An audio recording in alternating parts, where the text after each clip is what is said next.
Aswathy from GTV. ഇന്ന് GTV പ്രേക്ഷകർക്കൊപ്പമുള്ള വിശിഷ്ട വ്യക്തി ആരാണെന്ന് അറിയണ്ടേ? ചരിത്ര പ്രസിദ്ധമായ മാരാമൺ കൺവെൻഷനിലെ 4 ഗാനങ്ങൾക്ക് മ്യൂസിക് ഡയറക്ഷൻ ചെയ്ത പ്രശസ്തനായ ഒരു കീബോർഡിസ്റ്റും കൂടിയായ ജെറിൻ തോമസ് ആണ് നമ്മോടൊപ്പം ഉള്ളത്. നമസ്കാരം ജെറിൻ ചേട്ടാ. ജെറ്റ് എന്നുള്ളൊരു നിക് നെയിമിൻ്റെ അത് എങ്ങനെയാണ് ആ ഒരു പേര് വന്നത്, ആ ഒരു നിക് നെയിം? എൻ്റെ ബ്രദറിൻ്റെ പേര് ഡെറിൻ തോമസ്. അദ്ദേഹത്തിൻ്റെ നിക് നെയിം എന്ന് പറഞ്ഞാൽ DTS എന്നാണ്, ഡെറിൻ T തോമസ്. അതുപോലെ ഞാനും കരുതി ഇപ്പോൾ ഞാനും ഒന്ന് അങ്ങനെ നീട്ടാലോ എന്ന് വിചാരിച്ചിട്ട് Jerin Thomas, Jerin Thomas T, jet അങ്ങനെ ഇടുമായിരുന്നു. അതെ അതെ. അതായത് പുള്ളി സഞ്ചരിച്ച സംഗീത വഴിയിലൂടെയാണ് ഞാനും സഞ്ചരിച്ചത്. അദ്ദേഹം ലിറിക്സ് എഴുതി തുടങ്ങിയപ്പോൾ ഞാനും ചെറിയ രീതിയിൽ പാട്ടുകളൊക്കെ ചെയ്യാൻ തുടങ്ങി. പക്ഷേ എൻ്റെ വരികൾ എന്നൊക്കെ പറഞ്ഞാൽ അത്ര നല്ലതൊന്നും ആയിരുന്നില്ല. ഞാൻ വെറുതെ കുറേ മ്യൂസിക്കിന് വേണ്ടി കുറേ വരികൾ കിട്ടും, അങ്ങനെ തട്ടിമുട്ടി എന്തെങ്കിലുമൊക്കെ എഴുതും. പക്ഷേ മ്യൂസിക്കുകൾ ചെയ്യുമായിരുന്നു. ഒരു 6-7 വയസ്സ് പ്രായം മുതലേ ചെയ്യുമായിരുന്നു. ആദ്യം പാഷന് വേണ്ടിയായിരുന്നു, പിന്നീട് ഇതൊരു പ്രൊഫഷണൽ ലെവലിലേക്ക് എത്തുകയുണ്ടായി. അപ്പം ബ്രദർ സ്റ്റുഡിയോയിൽ പോയി റെക്കോർഡ് ചെയ്ത സമയത്ത് 2-3 വർഷം കഴിഞ്ഞപ്പോൾ ഞാനും സ്റ്റുഡിയോയിൽ പോയി റെക്കോർഡ് ചെയ്യാൻ തുടങ്ങി. ബ്രദർ കീബോർഡ് വായിച്ച് തുടങ്ങിയപ്പം അത് കണ്ട് ഞാനും കീബോർഡ് വായിക്കാൻ തുടങ്ങി. അങ്ങനെയായിരുന്നു തുടക്കം. പിന്നെ പുള്ളി മാരാഗണേഷിലേക്കുള്ള പാട്ടുകളൊക്കെ എഴുതി കഴിഞ്ഞപ്പോൾ ഞാനും മ്യൂസിക് ചെയ്ത് തുടങ്ങാമെന്നുള്ളൊരു വന്നു. അപ്പം ഒരു 10ാം ക്ലാസ് +1 ആ ടൈമൊക്കെ ആയ സമയത്തേക്കും നമ്മൾ ചെയ്ത വർക്ക് കുറച്ചൊരിതായി. അതായത് ബ്രദർ നല്ല ലിറിക്സിസ്റ്റായി മാറി, ഞാനൊരു നല്ല മ്യൂസിക് ഡയറക്ടർ എന്നുള്ളൊരു ഇതിലേക്ക് വന്നു. എന്ന് വെച്ചാൽ നമ്മൾ സാധാരണ കൺവെൻഷൻ ഗാനങ്ങളൊക്കെ ചെയ്യാവുന്ന ഒരു രീതിയിലേക്ക്. ഇൻട്രോയിൽ പറഞ്ഞതുപോലെ തന്നെ ഈ മാരാമൺ കൺവെൻഷൻ എന്ന് പറയുന്നത് അത് ലൈഫിലെ ഏറ്റവും മികച്ചൊരു അച്ചീവ്മെന്റ് ആയിട്ട് കണക്കാക്കാം അല്ലേ?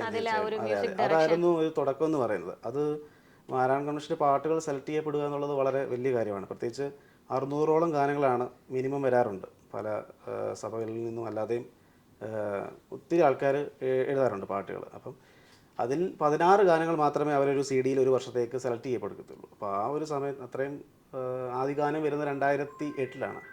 8 പാട്ട് വരുന്ന സമയത്ത് 2007-ലാണ് തോന്നുന്നത് റെക്കോർഡിങ് നടത്തിയത്. പാട്ടിൻ്റെ റെക്കോർഡിങ് നടത്തുന്നത് 2007-ലാണ്. 7-ലാണ് സെലക്ഷൻ കൊടുക്കുന്നത്. 8 ഫെബ്രുവരിയിലായിരിക്കും കൺവെൻഷൻ. അപ്പോൾ കൺവെൻഷൻ തുടങ്ങുന്ന ഒരു 4 മാസം മുമ്പായിരിക്കും പാട്ടുകൾ സെലക്ട് ചെയ്യപ്പെടുന്നത്. അപ്പോൾ അങ്ങനെ 2007 എന്ന് പറയുന്നത് ഞാനൊരു 10ാം ക്ലാസ് കഴിഞ്ഞ് +1 ഒക്കെ ആയ ടൈമിലായിരുന്നു ആ പാട്ടുകൾ ട്യൂൺ ചെയ്തത്. ബ്രദറായിരുന്നു എഴുതിയത്. അപ്പോൾ അതാണ് ഫസ്റ്റ് സോങ് എന്ന് പറയുന്നത് 2008-ലെ നവ്യമ സ്തോത്രത്തിൻ പല്ലവിയാൽ എന്ന് പറഞ്ഞൊരു ഗാനമായിരുന്നു. അപ്പോൾ അത് സെലക്ട് ചെയ്യപ്പെട്ടു എന്ന് പറഞ്ഞപ്പോഴും വിശ്വസിക്കാൻ സാധിച്ചില്ല. ഭയങ്കര ഒരു കീബോർഡിസ്റ്റ് എന്നുള്ള ആ ഒരു പ്രൊഫഷൻ അത് എങ്ങനെയാണ് ലൈഫിൽ? അത് ശരിക്കും തുടക്കക്കാരി എൻ്റെ ബ്രദർ ഒരു വർഷം കീബോർഡ് പഠിച്ചു. അങ്ങനെ അദ്ദേഹം പിന്നെ തൻ്റെ സ്വന്തം എക്സ്പീരിയൻസ് കൊണ്ട് തന്നെ നല്ലൊരു കീബോർഡിസ്റ്റായി മാറി. എന്ന് വെച്ചാൽ പള്ളിയിൽ സ്ഥിരമാക്കി, പിന്നെ പ്രോഗ്രാമുകൾ കിട്ടി. നാട്ടിലായ സമയത്ത് ഒരുപാട് വർക്കുകൾ വരുന്നുണ്ടായിരുന്നു. അപ്പം അത് കണ്ടപ്പോൾ എനിക്കൊരു ഇത് തോന്നി, കീബോർഡിസ്റ്റ് ആയാലോ എന്നുള്ളൊരു ഇത് തോന്നി. ഒരു ദിവസം ഞാനപ്പം ബ്രദർ അന്ന് റെൻറ്റിനൊക്കെ കീബോർഡ് എടുത്ത് ഓരോ പ്രോഗ്രാമിന് പോകുമായിരുന്നു ആ കാലഘട്ടത്തിലൊക്കെ. അപ്പോൾ അന്ന് വീട്ടിൽ ഇരുന്ന സമയത്ത് ഒരു കീബോർഡ് റെൻറ്റിന് ഇട്ടിട്ടുണ്ടായിരുന്നു. ഞാൻ 2-3 ദിവസം അതിൻ്റെ കൂടെ ഇരുന്നു. ഇപ്പം ഞാൻ സ്വന്തമായിട്ട് പുള്ളി വായിക്കുന്നത് കണ്ടു. പിന്നെ പുള്ളി കുറച്ച് ബേസിക്ക് പറഞ്ഞു തന്നു. ഞാൻ പിന്നെ അതിനെപ്പറ്റി സ്വന്തമായിട്ട് കുറച്ച് കാര്യങ്ങളൊക്കെ ഞാനും ഒരു രീതി പഠിച്ചു. ആ സമയത്ത് നൊട്ടേഷൻ നോക്കി വായിക്കാനൊന്നും എനിക്ക് അറിയത്തേയില്ല. സ്വന്തം ഒരു ഐഡിയയിൽ ഞാൻ തന്നെ കുറേ കീസൊക്കെ ഉണ്ടാക്കി, ഓരോ സ്കെയിലുകൾ ഉണ്ടാക്കി. ആദ്യം എങ്ങനെയായിരിക്കും എൻ്റെ റൂട്ടുകൾ പോകുന്നത്. അങ്ങനെ ആദ്യം ചെറിയ രീതിയിലൊക്കെ വായിച്ചു. ഒരുപാട് മിസ്റ്റേക്കുകൾ വന്നിട്ടുണ്ട്. അപ്പോൾ ഞാനെന്ത് ചെയ്യും, പള്ളികളിൽ കീബോർഡ് വായിക്കുന്ന സമയത്ത് എല്ലാ ആഴ്ചയിലും കൊയറുണ്ട്. അപ്പം ആ കൊയർ സമയത്ത് ഞാൻ റെക്കോർഡ് ചെയ്ത് വെക്കാറുണ്ട്. എന്താണ് ഞാൻ കീബോർഡ് വായിക്കുന്ന ഫുൾ സോങ്ങുകൾ റെക്കോർഡ് ചെയ്ത് വെക്കും. അപ്പോൾ ഓരോ സമയത്ത് റെക്കോർഡ് ചെയ്യുമ്പോഴും ഞാൻ എൻ്റെ നെഗറ്റീവ് മാത്രമേ കണ്ടുപിടിക്കത്തുള്ളൂ, പോസിറ്റീവിനെ പറ്റി ചിന്തിക്കത്തേ ഇല്ല. എത്ര നെഗറ്റീവ് എനിക്ക് കിട്ടാവോ അതായിരിക്കും അടുത്ത പ്രാവശ്യം ഞാനത് സോൾവ് ചെയ്യാൻ നോക്കും. അങ്ങനെ വന്ന് ഒരു 2-3 വർഷം ആയപ്പോഴേക്കും എൻ്റെ ശൈലിയും ചേട്ടൻ്റെ ശൈലിയും രണ്ടായിട്ട് മാറി. ഞാൻ കുറച്ച് വെസ്റ്റേണിലേക്ക് മാറി, ബ്രദർ കുറച്ച് ഒരു നാടൻ ശൈലിയായിരുന്നു. പുള്ളിയുടെ പാട്ടുകൾ എന്ന് പറയുന്നത് കുറച്ച് ഫീല് കൂടിയതായിരിക്കും. എൻ്റെ എന്ന് പറഞ്ഞാൽ കുറച്ചൊരു എരിപ്പൻ സ്റ്റൈല്. ചേട്ടൻ തന്നെയാണ് ഒരു മാർഗദർശി. തീർച്ചയായും അദ്ദേഹമാണ് എന്നെ ഒരു മാരാഗണേഷൻ എന്നുള്ളൊരു ഇതിലേക്കൊക്കെ എത്തിക്കുന്നത്. പുള്ളിയുടെ ഒരു കഴിവ് തന്നെയാണ്. തീർച്ചയായും മാരാഗണേഷനിൽ ഫേമസ് ആയി വന്ന സോങ് എന്ന് പറഞ്ഞാൽ 2019-ലെ നിലവിൽ നീയെ കനവിൽ നീ എന്നൊരു പാട്ടാണ്. അത് എഴുതിയത് ലിജോ കാരവേലാണ്, എൻ്റെ ഒരു സുഹൃത്താണ്. ആ പാട്ടാണ് ശരിക്കും ഭയങ്കരമായിട്ട് ഒരു ഹിറ്റായൊരു പാട്ടെന്ന് പറഞ്ഞത്. അതേ വർഷം തന്നെ എൻ്റെ ബ്രദർ എഴുതി ഞാൻ സംഗീതം ചെയ്ത ഉരുകിടുമൻ ഹൃദയം കാണുന്നതാന്ന് പറഞ്ഞൊരു പാട്ടുണ്ടായിരുന്നു. അപ്പോൾ അതും ഈ 2 പാട്ടുകൾ ഒരേ വർഷം വരികയുണ്ടായി. അത് വലിയൊരു അച്ചീവ്മെൻ്റ് ആയിരുന്നു. അപ്പോൾ ആ പാട്ടിലൂടെയാണ് ഞാൻ കൂടുതലും അറിയപ്പെടാൻ തുടങ്ങിയത്. മാരാമൺ കൺവെൻഷൻ്റെ വർക്ക്സ് അല്ലാതെ, മ്യൂസിക് ഡയറക്ഷൻ അല്ലാതെ വേറെ ഏതൊക്കെയാണ് വർക്ക്സ് ചെയ്തത്? ഒരുപാട് പാട്ടുകളും കമ്പോസ് ചെയ്യാൻ സാധിച്ചെങ്കിലും പല പാട്ടുകളും പബ്ലിസിറ്റിയിൽ എത്തിക്കാൻ സാധിച്ചില്ല. മെയിൻ കാര്യം എന്ന് വെച്ച് കഴിഞ്ഞാൽ എല്ലാം ബിഗ് ബഡ്ജറ്റ് പ്രൊജക്റ്റിലാണ്. അപ്പം അതിൽ ഫസ്റ്റ് ചെയ്ത ഒരു പാട്ടെന്ന് പറയുന്നത് ആടാം പാടാന്ന് പറയുന്നത് വിധു പ്രതാപേട്ടൻ പാടിയ ഒരു പാട്ടാണ്. അതൊരു ക്രിസ്മസ് ഗാനമായിരുന്നു. 1919 തോന്നുന്നു, 19 ലാസ്റ്റിൽ എന്തോ ആണ് നമ്മളത് പബ്ലിഷ് ചെയ്തത്. അതിനുശേഷം ഐഡിയ സ്റ്റാർ സിംഗറിലെ മുൻ റണ്ണറപ്പായിരുന്ന തുഷാരേട്ടൻ പാടിയ ഒരു ശാന്തസുന്ദര രാത്രി, അതൊരു ക്രിസ്മസ് സോങ് ആയിരുന്നു. ഈ രണ്ട് പാട്ടിൻ്റെ വരികൾ എഴുതിയിരിക്കുന്ന അനു കുമ്മനാട് എന്ന് പറഞ്ഞൊരു അദ്ദേഹമാണ്. അദ്ദേഹം എന്നെ മ്യൂസിക്കിൽ പല രീതിയിൽ ഹെൽപ്പ് ചെയ്തൊരു മനുഷ്യനാണ്. ആദ്യമായിട്ട് ഇങ്ങനെ വിധു പ്രതാപ് പോലൊരു പ്ലേ ബാക്ക് സിംഗറിനെ കൊണ്ട് പാടിപ്പിക്കാൻ എത്തിച്ചത് അദ്ദേഹത്തിൻ്റെ ഒരു കഴിവാണ്. നമ്മുടെ ചാനലിലെ ഇന്റർവ്യൂവിന് അദ്ദേഹത്തിന് ഒരു വിശിഷ്ട വ്യക്തിയായി കിട്ടിയിരുന്നു. അത് ശരി. ഒരു ഭാഗ്യമായിട്ട് അദ്ദേഹം ഒരു സംഭവമാണ്. അദ്ദേഹം എനിക്ക് ഒത്തിരി കോൺഫിഡൻറ്റ് തന്നു. ജർണ ഇങ്ങനെ ചെയ്താൽ പോരാ, ഈ ലെവലിലേക്ക് പോകണം, ഇങ്ങനെ ചിന്തിക്കണം. എന്നെ ഒത്തിരി ബൂസ്റ്റ് ചെയ്തൊരു മനുഷ്യനാണ്. അത് ഞങ്ങൾ തമ്മിൽ കണ്ടിട്ട് പോലും അല്ലാതെ ഞാൻ താമസിക്കുന്ന സമയത്ത് പുള്ളി അതേ തൊട്ടടുത്ത് തന്നെയാണ്. പക്ഷെ ഒരിക്കൽ പോലും ഞങ്ങൾ തമ്മിൽ കണ്ടിട്ടില്ല. എന്നിട്ട് പോലും ഫോണിൽ കൂടെയൊക്കെ ഞങ്ങൾ സംസാരിക്കുകയൊക്കെ ചെയ്യും, ഒരുപാട് പാട്ടുകൾക്ക് വേണ്ടി. അങ്ങനെ വളരെ അപ്രതീക്ഷിതമായിട്ട് പുള്ളി ഒരു നാടൻ പാട്ട് അയച്ചു തന്നു. എന്നോട് പറഞ്ഞു, ഇതൊന്ന് ചുമ്മാ ടൈം പാസിന് വേണ്ടി ചെയ്തേ, ഒന്ന് ചെയ്യാമെന്ന് ചോദിച്ചു. അപ്പോൾ എനിക്ക് ആദ്യം കേട്ടപ്പോൾ എനിക്ക് ഇത്രയും ഡിവോഴ്സ് സോങ് ചെയ്തപ്പോൾ പെട്ടെന്ന് നാടൻ പാട്ടെന്നൊക്കെ പറഞ്ഞപ്പോൾ ഒരു പക്കാ നാടൻ സോങ് അല്ല, അതൊരു ന്യൂ ജനറേഷൻ നാടൻ സ്റ്റൈൽ പാട്ട്. അപ്പം എന്നോട് പറഞ്ഞു ചുമ്മാ ചെയ്യാൻ പറഞ്ഞു. അപ്പോൾ ഞാനിങ്ങനെ കുറേ നേരം ഇങ്ങനെ വായിച്ചിട്ട് ജസ്റ്റ് ആ പാടി പുള്ളിക്ക് അയച്ചോട്ട് പറഞ്ഞു, ജെർണി ഇത് മതി എന്ന് പറഞ്ഞു. അങ്ങനെ പെട്ടെന്നാണ് അത് പാട്ട് ഒരു 10 മിനിറ്റ് കൊണ്ട് തന്നെ ബാക്ക്ഗ്രൗണ്ട് സ്കോറൊക്കെ അന്നേരം തന്നെ കീബോർഡിലൊക്കെ ഒന്ന് സെറ്റാക്കിയിട്ട് ഒന്ന് ശരിയാക്കി. പിന്നെ പ്രോഗ്രാമിന് വേണ്ടി അയച്ചു കൊടുത്തു. പിന്നെ നല്ല പ്രൊഫഷണൽ പ്രോഗ്രാമിംഗ് ഒക്കെ വന്നു. അതൊരു നല്ല സോങ് ആയിട്ട് അതും ഒരു വിത്തിൻ 2 months അത് റിലീസ് ചെയ്യും. അതൊരു AI വീഡിയോ ആയിരിക്കും, ആക്ടിംഗ് ഒന്നും ഇല്ലാണ്ട് AI വീഡിയോ ആയിട്ട് തന്നെ ഇറക്കാനുള്ളൊരു പ്ലാനിങ്ങിലാണ്. വേറൊരു പുതിയൊരു ഡിവോഷണൽ സോങ് ആൽബം ഉണ്ട്. അതെന്ന് പറയുന്നത് ഇനി ഇറങ്ങാൻ പോകുന്ന 2 ആൽബം എന്ന് പറയുന്നത് ഒന്നൊരു കൊറിയോഗ്രാഫി സോങ് ആണ്. അത് പാടിയിരിക്കുന്നത് സുജാത ചേച്ചിയാണ്, സുജാത മോഹൻ. റെക്കോർഡിംഗ് ഒക്കെ 1.5 വർഷം കഴിഞ്ഞു. ഇപ്പോൾ അതിൻ്റെ കൊറിയോഗ്രാഫിയുടെ കാര്യങ്ങൾ നടക്കുന്നു. അതും വിതിനൊരു 6 months ഇറങ്ങാനുള്ള സാധ്യതയുണ്ട്. പിന്നീട് വന്ന മറ്റൊരു സോങ് എന്ന് പറയുന്നത് ദിശ പ്രകാശ് എന്ന് പറഞ്ഞത് കഴിഞ്ഞ വർഷത്തെ ഐഡിയ സ്റ്റാർ സിംഗറിലെ വിന്നറായിരുന്ന ദിശ പ്രകാശാണ് അത് പാടിയിരിക്കുന്നത്. അത് ഒരു ആൽബം സ്റ്റൈല്, കൊറിയോഗ്രാഫി, പിന്നെ പാടുന്ന പോർഷൻ, അങ്ങനെ കുറേ 5 പാർട്ട് വീഡിയോ വരെ ചെയ്ത കുറച്ച് ഹെവി വർക്കാണ്. അപ്പോൾ എല്ലാം നമ്മൾ ഈ ബഡ്ജറ്റ് കൊണ്ടും അല്ലാതെ കൊണ്ടും പല കാരണങ്ങൾ ഒത്തിരി ആർട്ടിസ്റ്റുകൾ ഇൻവോൾവ് ആയതുകൊണ്ട് നമ്മൾ ഓരോരുത്തരുടെയും ടൈമിങ്, അവരുടെ അവൈലബിലിറ്റി എല്ലാം വെച്ച് ഇതിങ്ങനെ നീണ്ടു പോവുകയാണ്. ഇതൊക്കെ 2021-20 കാലഘട്ടത്തിൽ കമ്പോസ് ചെയ്ത പാട്ടുകളാണ് ഇതെല്ലാം. ഇപ്പോഴാണ് അത് ഈ ഒരു വീഡിയോ ലെവലിൽ വരെ എത്തിച്ചത് ഈ 4 വർഷങ്ങൾക്ക് ശേഷമാണ്.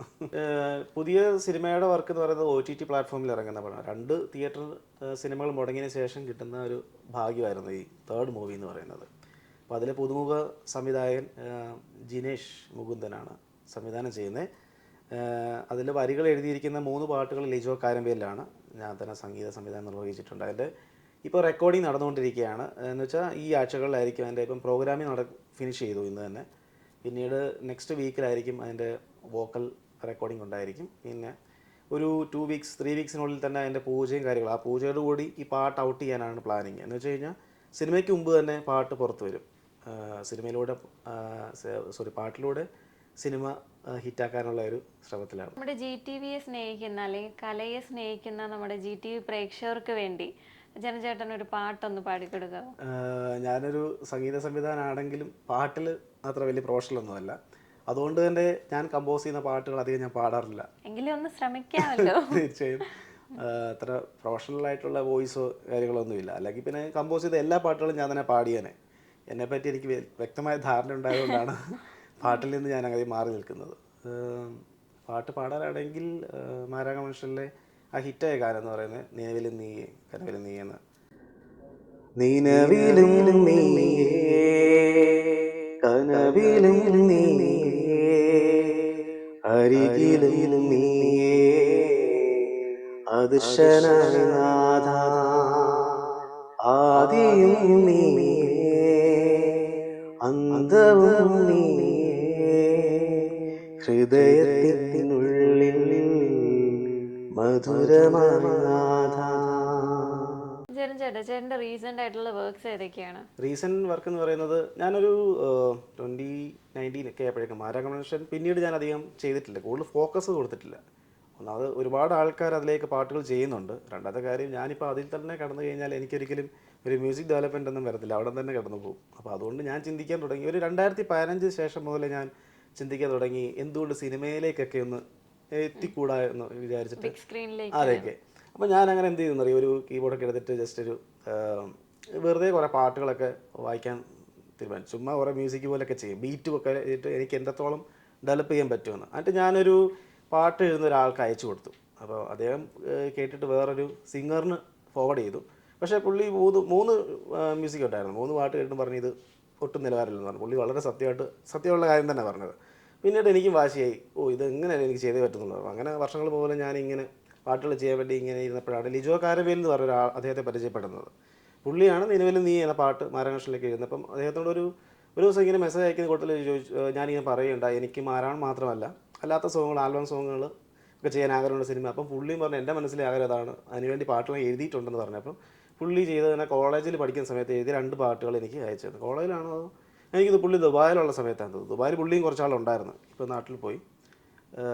ദുബായിലുള്ള സമയത്ത് അവിടെ മെട്രോയിൽ പുള്ളി യാത്ര ചെയ്യുന്ന സമയത്ത് മെട്രോയിൽ ഇരുന്ന് യാത്ര ചെയ്തപ്പോൾ എഴുതിയൊരു 2 പാട്ടുകൾ എനിക്ക് അയച്ചു തന്നു. അപ്പം അതിൻ്റെ ഒരു പ്രത്യേകത വെച്ച് കഴിഞ്ഞാൽ ഇത് ഞാൻ ട്യൂൺ ചെയ്യുന്നതും ഇവിടെ ഞാൻ മെട്രോയിൽ യാത്ര ചെയ്യുമ്പോഴായിരുന്നു ട്യൂൺ ചെയ്യുന്നത്. വർഷങ്ങൾക്ക് മുമ്പ് പുള്ളി മെട്രോയിൽ നിന്ന് എഴുതിയൊരു പാട്ട് ഇവിടെ വന്നപ്പോൾ ഞാൻ വീണ്ടും ട്യൂൺ ചെയ്യാൻ തുടങ്ങി. കുറേ ഇത് ചെയ്തു. അപ്പോൾ 1-2 പ്രാവശ്യം കഴിഞ്ഞ് കുറേ വന്നപ്പം ഓരോ സമയത്ത് ഡെവലപ്മെൻറ്റ് വരാൻ തുടങ്ങി. നല്ല മ്യൂസിക്കിൽ എത്തിയിട്ട് 2 നല്ല മനോഹരമായ പാട്ടുകളിലേക്ക് എത്താൻ സാധിച്ചു. പുള്ളിക്ക് അയച്ചു കൊടുത്ത് പുള്ളിക്ക് ഇഷ്ടപ്പെട്ടു. ഞങ്ങൾ സിനിമയ്ക്ക് വേണ്ടിയൊക്കെ ട്രൈ ചെയ്ത സമയത്ത് നടന്നില്ല, അതായിരുന്നു തുടക്കം. അപ്പോൾ തന്നെ കോൺഫിഡൻറ്റ് കൂടാൻ തുടങ്ങി. അപ്പോൾ ഞാൻ തിയേറ്ററിലൊക്കെ പോകുമ്പോൾ ഓരോ പാട്ടുകൾ ശ്രദ്ധിക്കും, സിനിമ കാണാൻ പോകുമ്പോഴും അല്ലാതെ പുതിയ ട്രെൻഡ്. അപ്പം ചില സിനിമകളിലെ പാട്ടുകൾ കേൾക്കുമ്പം എനിക്ക് തന്നെ തോന്നി തുടങ്ങി ഇതിലും മനോഹരമായിട്ട് എനിക്ക് ചെയ്യാൻ സാധിക്കുമല്ലോ എന്ന്. ചിലപ്പോൾ എൻ്റെ ഒരു ഓവർ കോൺഫിഡൻ്റ് ആയിരിക്കാം, അല്ലെങ്കിൽ എന്തോ എനിക്ക് അങ്ങനെ ഒരു ഇത് വന്നു.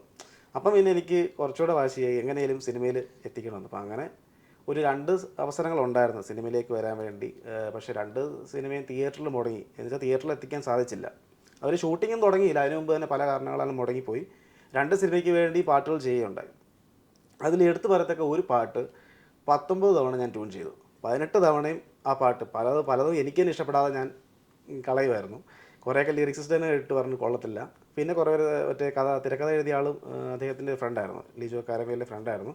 പുള്ളിയും കേട്ട് പറഞ്ഞു ഇത് കൊള്ളത്തില്ലെന്ന് പറഞ്ഞു. അങ്ങനെ 19ാമതൊരു ട്യൂണാണ് അതിലെത്തിച്ചത്. 19ാമത്തെ ട്യൂൺ എത്തിച്ചിട്ട് അതൊരു ബാക്ക്ഗ്രൗണ്ട് സ്കോറൊക്കെ ചെയ്ത് നല്ല രീതിയിൽ അവസാനം കൊടുത്തപ്പം അത് കേട്ടപ്പോൾ തിരക്കഥത്ത് പറഞ്ഞു ഈ ഒരു പാട്ട് ശരിക്കും ഒരു ഭയങ്കര വെസ്റ്റേൺ സ്റ്റൈലാണ്, സിനിമ എന്ന് പറയുന്ന ഒരു വെസ്റ്റേൺ സ്റ്റൈലേ അല്ല, ഇതൊരിക്കലും ഈ സിനിമയിലേക്ക് എത്തിക്കാൻ ഒക്കത്തില്ലെന്ന് പറഞ്ഞു. അപ്പോൾ തന്നെ എൻ്റെ എല്ലാ കോൺഫിഡൻറ്റും പോയി. പക്ഷേ എൻ്റെ ഒരു ഇതെന്ന് പറയുന്നത് ഒരു തിരക്കഥാകൃത്തുമായിട്ട് എൻ്റെ പാട്ടിൻ്റെ ഒരു കാര്യം സംസാരിക്കാൻ സാധിച്ചല്ലോ. എൻ്റെ പോയിൻ്റ് അവിടെ ആയിരുന്നു, ഇവിടെ വരെ എത്തിച്ചല്ലോ. മീൻസ് എൻ്റെ ഒരു പാട്ട് ഒരാൾ കേൾക്കുന്നു, അതിനെപ്പറ്റി അഭിപ്രായം പറഞ്ഞു, അതെ ഒരു കടമ കഴിയുന്നുള്ളത്. പക്ഷേ എനിക്ക് നിരാശയും വന്നു. ഇത്രയും 19 ട്യൂൺ ഞാൻ ചെയ്തു, അത് മൊത്തം ഒറ്റ നിമിഷം കൊണ്ട്. പുള്ളിക്ക് മനസ്സിലായി ഞാൻ കുറച്ച് എനിക്കത് ഫീൽ ചെയ്ത് മനസ്സിലായി. പുള്ളി എന്നോട് പറഞ്ഞു ഇത് വേണം നമുക്ക് ടൈറ്റിൽ സോങ് ആയിട്ട് ഇടാം. എന്നിട്ട് പുള്ളി എന്നോട് കഥയുടെ കുറച്ചൊരു ഭാഗം പറഞ്ഞു, ഇത്ര വർഷം നൂറ്റാണ്ടുകൾക്ക് മുമ്പ് നടക്കുന്ന കഥയാണ്. അപ്പോൾ അങ്ങനെ ചിന്തിച്ചപ്പോൾ ഞാൻ നോക്കുമ്പോൾ ഈ പാട്ട് ഭയങ്കര ബെസ്റ്റാണ്. എനിക്ക് തന്നെ ഇത് കേട്ടയ്യോ ഇത് ഒരു കാരണവശാലും ആ പടത്തിലേക്ക് പറ്റത്തില്ല. അങ്ങനെ ഞാൻ വേറൊരു പാട്ട് ചെയ്തു, ഭയങ്കര ഒരു സാഡ് സോങ്ങാണ്. അത് ഇപ്പം ഇനി ഇറങ്ങാൻ പോകുന്ന OTT സിനിമയിലേക്ക് അത് സെലക്ട് ചെയ്തിട്ടുണ്ട്. അതൊരു വളരെ മനോഹരമായൊരു ഇത് വെച്ചാൽ ഇന്നത്തെ കാലത്ത് ന്യൂ ജനറേഷൻ മ്യൂസീഷ്യൻസ് ഒരിക്കലും ചിന്തിക്കാൻ പറ്റാത്ത അപ്പുറത്തെ രീതിയിലുള്ള ഒരു പഴയകാല സ്റ്റൈൽ മ്യൂസിക്കാണത്. അത് എന്തായാലും അടുത്ത സിനിമയിൽ എത്തിയല്ലോ എന്നുള്ളൊരു സന്തോഷമുണ്ട് ആ പാട്ട്. ഫാമിലി വീട്ടിൽ പപ്പ മമ്മി പിന്നെ എൻ്റെ ബ്രദർ കല്യാണം കഴിച്ച ഒരു ഫാമിലിയായിട്ട് കൊച്ചിയിലാണ്. പിന്നെ ഞാൻ കല്യാണം കഴിച്ചിരിക്കുന്നത് ബ്ലെസ്സി എന്നാണ് എൻ്റെ വൈഫിൻ്റെ പേര്. ഞങ്ങൾ 2 പേരും ഇവിടെ തന്നെയാണ് വർക്ക് ചെയ്യുന്നത്, വൈഫ് വർക്ക് ചെയ്യുന്നുണ്ട്. പ്രേക്ഷകരോട് കലയെ പ്രണയിക്കുന്നവർ എന്ന ഈ ഒരു സെഗ്മെന്റിൽ ആണ് ചേട്ടൻ ഇവിടെ വന്നത്. അപ്പോൾ നമ്മുടെ പ്രേക്ഷകരോട് എന്താണ് ചേട്ടൻ പറയാനുള്ളത്? കലയെ പ്രണയിക്കുന്നവർക്ക് വേണ്ടി GTV ഒരുക്കിയിരിക്കുന്ന മികച്ചൊരു പ്ലാറ്റ്ഫോമാണ്. എനിക്കും ഇങ്ങനൊരു അവസരം തന്നതിൽ GTVയോട് നന്ദി അറിയിച്ചുകൊള്ളുന്നു. ഇതുപോലുള്ള ഒരുപാട് കലാകാരന്മാർക്ക് GTV നല്ലൊരു പ്രചോദനമായി തീരും. ഇത്രയും നേരം നമ്മളുമായിട്ട് ടൈം സ്പെൻഡ് ചെയ്ത് ജെറിൻ തോമസ് മികച്ച ഒരു കലാകാരനാണ്. നല്ലൊരു കീബോർഡിസ്റ്റാണ്, അതിലുപരി മ്യൂസിക് ഡയറക്ടറാണ്. ഇനിയും ഒരുപാട് മ്യൂസിക് ഡയറക്ഷൻ ചെയ്യാനായിട്ട് അദ്ദേഹത്തിന് സാധിക്കട്ടെ എന്നും ഇനിയും ഒരുപാട് ഉയർച്ചകളിലേക്ക് എത്തട്ടെ എന്നും ബിഗ് സ്ക്രീനിൽ ഉടൻ തന്നെ കാണാൻ സാധിക്കട്ടെ എന്നും പ്രാർത്ഥിച്ചുകൊണ്ട് നിർത്തുന്നു. It's me Aswathy signing off from GTV. Thank U.